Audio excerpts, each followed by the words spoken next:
শেষ পর্যন্ত ইতিহাস আমাদের একটি কঠিন সত্য শেখায়। নেতারা ইতিহাস তৈরি করে, কিন্তু বাস্তবতা নির্ধারণ করে সেই ইতিহাসের প্রকৃত মূল্যায়ন।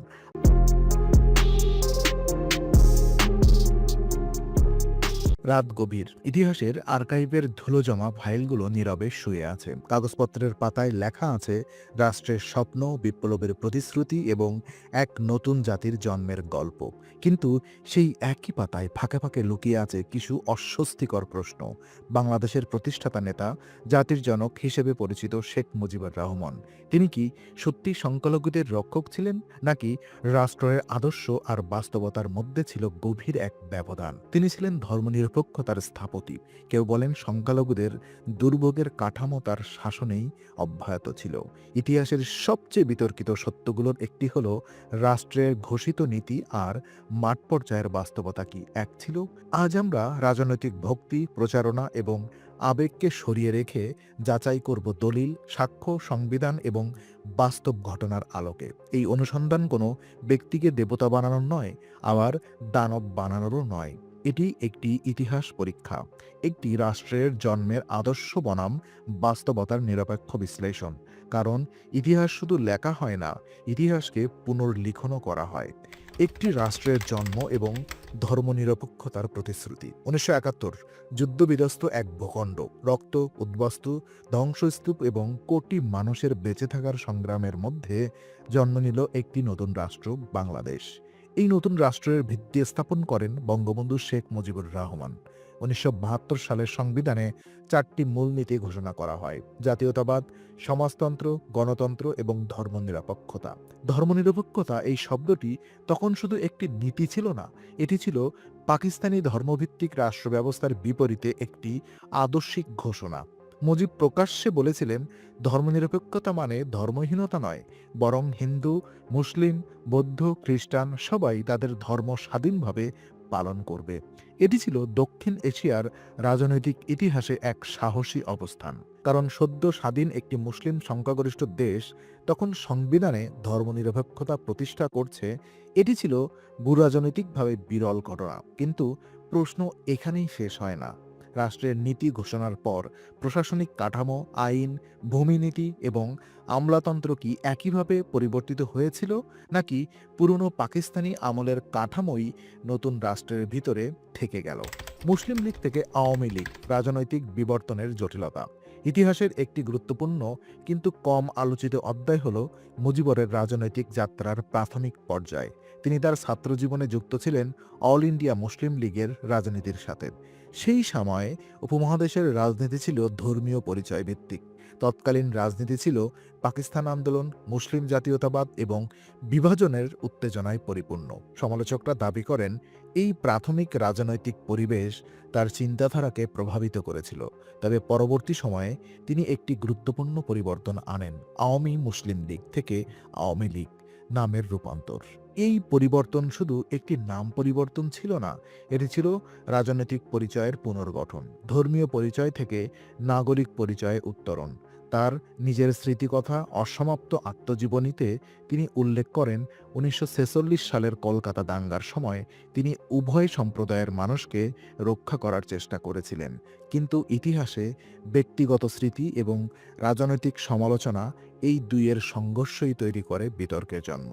যুদ্ধ পরবর্তী বাস্তবতা, সংখ্যালঘুদের ভয় এবং পুনর্বাসনের সংকট। 1971 সালের মুক্তিযুদ্ধের সময় হিন্দু সম্প্রদায় বিশেষভাবে টার্গেটেড হয়েছিল পাকিস্তানি বাহিনী ও সহযোগীদের দ্বারা। লক্ষ লক্ষ হিন্দু ভারতে পালিয়ে যায়। স্বাধীনতার পর রাষ্ট্রের সামনে ছিল বিশাল চ্যালেঞ্জ: উদ্বাস্তুদের পুনর্বাসন, সম্পত্তি পুনরুদ্ধার এবং নিরাপত্তা নিশ্চিত করা। এখানেই উঠে আসে একটি বিতর্কিত আইনি কাঠামো, স্টেট প্রপার্টি অ্যাক্ট নামে পরিচিত হয়। এই আইন মূলত পাকিস্তান আমলে প্রণীত এবং এর মাধ্যমে শত্রু সম্পত্তি হিসেবে চিহ্নিত করে বহু হিন্দু সম্পত্তি রাষ্ট্রের নিয়ন্ত্রণে নেওয়া হয়েছিল। স্বাধীনতার পরও এই আইনের সম্পূর্ণ বিলুপ্তি তৎক্ষণাৎ ঘটেনি। এটাই ইতিহাসবিদদের এক বড় সমালোচনার বিষয়। প্রশ্ন হলো, কেন একটি স্বাধীন ধর্মনিরপেক্ষ রাষ্ট্র এমন একটি আইনকে দ্রুত বাতিল করল না, যা কার্যত সংখ্যালঘুদের ভূমি হারানোর কারণ হয়ে দাঁড়ায়? অনেক গবেষক বলেন, রাষ্ট্র তখন প্রশাসনিক বিশৃঙ্খলা, যুদ্ধোত্তর সংকট এবং অর্থনৈতিক ধ্বংসের মধ্যে ছিল, ফলে আইনি সংস্কার বিলম্বিত হয়। কিন্তু ক্ষতিগ্রস্ত সংখ্যালঘুদের জন্য এই বিলম্ব ছিল বাস্তব ক্ষতির কারণ। দলিল বনাম মাঠ পর্যায়ের অভিজ্ঞতা। রাষ্ট্রের ভাষ্য একরকম, কিন্তু মাঠ পর্যায়ের অভিজ্ঞতা কি একই রকম ছিল? বিভিন্ন মানবাধিকার গবেষণা এবং সামাজিক বিশ্লেষণে দেখা যায়, 1972 থেকে 1975 এই সময়কালে বড় আকারের সংগঠিত সাম্প্রদায়িক গণহত্যার সরকারি দলিল খুব কম, কিন্তু ছোট আকারের ভূমি দখল, স্থানীয় নিপীড়ন এবং প্রশাসনিক পক্ষপাতের অভিযোগ ছিল। এটি ছিল এক ধূসর বাস্তবতা। কেন্দ্রীয় নীতি ছিল অন্তর্ভুক্তিমূলক, কিন্তু স্থানীয় ক্ষমতার রাজনীতির অনেক সময় ভিন্ন চিত্র তৈরি করেছিল। ইতিহাসে এটি একটি সাধারণ প্যাটার্ন: রাষ্ট্রের ঘোষিত আদর্শ নট ইকুয়াল টু স্থানীয় বাস্তবতা, এবং নতুন রাষ্ট্রে এই বৈষম্য আরও প্রকট হয়। তো আন্তর্জাতিক পর্যবেক্ষক এবং কূটনৈতিক বক্তব্য। আন্তর্জাতিক পর্যবেক্ষকদের কিছু মন্তব্য এই বিতর্কে গুরুত্বপূর্ণ। ভারতের রাজনৈতিক মহলেও বহুবার বলা হয়েছে যে বঙ্গবন্ধুর শাসনামলে সংখ্যালঘুদের বিরুদ্ধে বড় রাষ্ট্র সমর্থিত সহিংসতার দলিল সীমিত। পরবর্তীতে ভারতের স্বরাষ্ট্রমন্ত্রী অমিত শাহ 2019 সালে উল্লেখ করেন যে বঙ্গবন্ধুর সময় সংখ্যালঘুদের বিরুদ্ধে বড় আকারের অত্যাচারের ঘটনা তুলনামূলকভাবে কম ছিল। তবে কূটনৈতিক বক্তব্য এবং গ্রাউন্ড রিপোর্ট সবসময় এক জিনিস নয়, কারণ আন্তর্জাতিক রাজনীতি প্রায়ই কৌশলগত। বাংলাদেশ ভারত সম্পর্ক, আঞ্চলিক নিরাপত্তা এবং রাজনৈতিক বাস্তবতা ইতিহাসের মূল্যায়নকে প্রভাবিত করতে পারে। তো রাজনৈতিক মিথ নির্মাণ বনাম ইতিহাসের জটিলতা।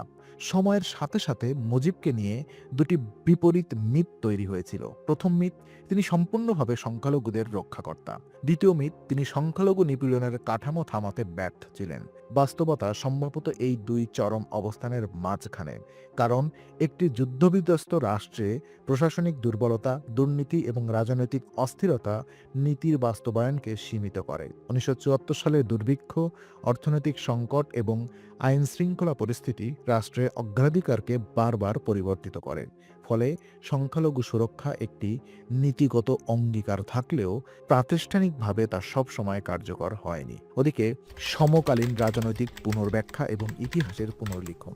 আধুনিক রাজনৈতিক প্রেক্ষাপটে মুজিবের ভাবমূর্তি নতুন করে বিতর্কিত হয়েছে, বিশেষ করে সাম্প্রতিক রাজনৈতিক অস্থিরতার পর। কিছু গোষ্ঠী তাকে ফ্যাসিস্ট আখ্যা দিয়েছেন, আবার অন্যরা তাকে ধর্মনিরপেক্ষতার প্রতীক হিসেবে তুলে ধরেছে। এটি দেখায় ইতিহাস শুধু অতীত নয়, বর্তমান রাজনীতিরও হাতিয়ার। বর্তমান সংখ্যালঘুদের নিরাপত্তা প্রশ্নটিও প্রায়শই রাজনৈতিক বয়ানের অংশ হয়ে ওঠে। তো আদর্শ ব্যর্থতা নাকি বাস্তবতার সীমাবদ্ধতা? তাহলে সত্য কি? দলিল বলছে তিনি ধর্মনিরপেক্ষ সংবিধান দিয়েছেন, রাজনৈতিকভাবে অন্তর্ভুক্তিমূলক রাষ্ট্র গঠনের চেষ্টা করেছিলেন, ধর্মীয় সহাবস্থানের পক্ষে অবস্থান নিয়েছিলেন। সমালোচকরা বলছে ভেস্টেড প্রপার্টি আইনের ধারাবাহিকতা সংখ্যালঘুদের সম্পত্তির ক্ষতির পথ খুলে দেয়। স্থানীয় প্রশাসনিক ব্যর্থতা বাস্তব নিরাপত্তা নিশ্চিত করতে পারেনি। ঐতিহাসিকভাবে দেখা যায়, তিনি ব্যক্তিগতভাবে সাম্প্রদায়িক রাজনীতির বিপক্ষে অবস্থান নিলেও রাষ্ট্রযন্ত্রের কাঠামোগত দুর্বলতা পুরোপুরি সংস্কার করতে পারেননি।